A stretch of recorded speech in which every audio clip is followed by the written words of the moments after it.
જય માતાજી ખેડૂત મિત્રો, સ્વાગત છે તમારું અમારા આજના નવા વિડીયોમાં. તો આપણે આજે જાણીશું કે પંપની અંદર દવા કેવી રીતે બનાવાય, પ્રોપર માહિતી સાથે જણાવીશું. તો ખેડૂત મિત્રો, ઘણા લોકો શું કરે છે ખબર છે કે પંપની અંદર દોરું પાણી રેડ દે છે, એ બધું કરે છે. પણ આપણે દોરું પાણી રેડવાનું નથી, એની અંદર આપણે ચોખ્ખું પાણી રેડવું પડે.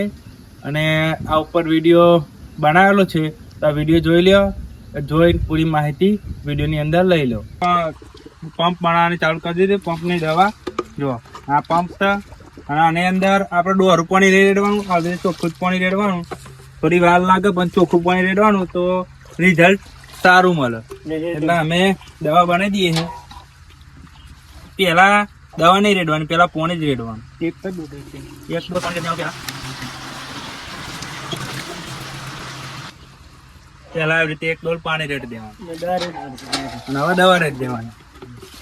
ચલો દવા રેડ દઈએ. આપડે દવા ખોલ, અલે આવી રીતે ના ખોલાય, એટલે દાંતરું લાવવાનું હતું. અલે નાખી તો ભાઈ આને દવા ખોલી, આવી રીતે દવા ખોલાય નહીં, મોઢાની અંદર જતી રહે.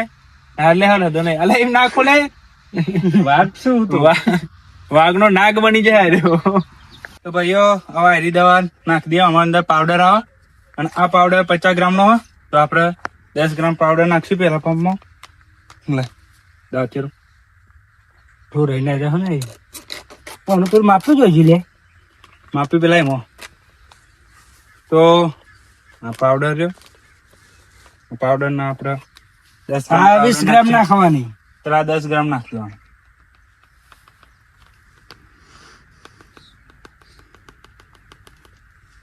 10 ગ્રામ પાવડર નાખી દીધો. હવે 20 ગ્રામ પોચ પંપ ની, આ 100 ગ્રામ છે એટલે પોચ પંપ કરવાના, એટલે 20 ગ્રામ રેડ દેવાની. આ 20 ગ્રામ અમને મિત્ર ઢોકળી ના પર એટલે ફોની જત રહે. અને હવે એક આયરી તોડી નાખી દઈએ. પરીખી લાજે તોડજે.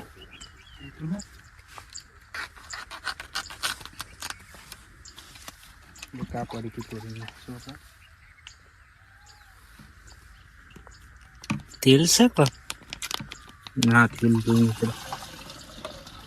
આખું તો ના છે. દતરાય પાઇપ જરા ફોન આવે,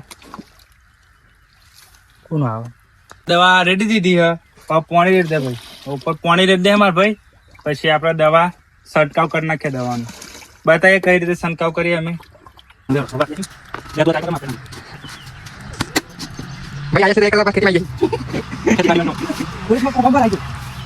આ વિડીયો ગમે હોય તો અમારી ચેનલને સબસ્ક્રાઇબ કરો. જય જવાન જય કિસાન.